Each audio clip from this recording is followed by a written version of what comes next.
इज़हार मोहब्बत के बावजूद रोशी अपनी ज़िद पर अड़ी हुई है और वो अपनी ज़िंदगी तबाह करना चाहती है शारिक के साथ शादी करके। तलहा बार बार उसे समझा रहा है कि वो किसी से भी शादी कर ले, लेकिन शारिक जैसे बदकमाश आदमी से ना करे। लेकिन रोशी तो माहियों तक बैठ गई है। इधर माही को भी कुछ गड़बड़ का एहसास तो हो रहा है, लेकिन माही या घर वालों के वहम गुमान में भी ये बात नहीं है कि अरसलान शारिक अरसलान है जिसने कि रोशी के साथ इतना कुछ किया था। खैर, रोशी ने तो पहले भी कुछ भी नहीं बताया था माही को, लेकिन उसने सर तलहा से मदद मांगी थी और इस बार वो शारिक के ब्लैकमेल करने पर भी सर तलहा से कोई मदद नहीं मांग रही, बल्कि उन्हें गुस्सा दिला रही है और यही कह रही है कि वो चाहती है कि वो उसकी शादी में आए और अपनी आंखों से उसकी बर्बादी देखें।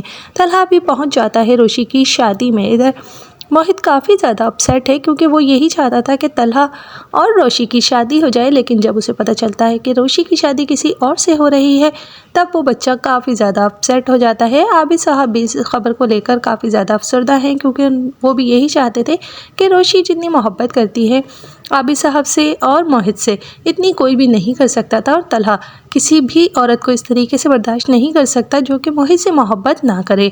लेकिन तलहा रोशी की कम उम्री की वजह से बहुत बड़ा नुकसान कर चुका है और अब उसे ये पछतावा हो रहा है कि रोशी अपनी ज़िंदगी उसकी ज़िद में आकर तबाह कर रही है। खैर, तलहा पहुंच जाता है रोशी की शादी में और शारिक साहब जो कि रोशी का बुरा करना चाह रहे हैं और अब भी उसे बदनाम करने की पूरी तैयारियों में हैं।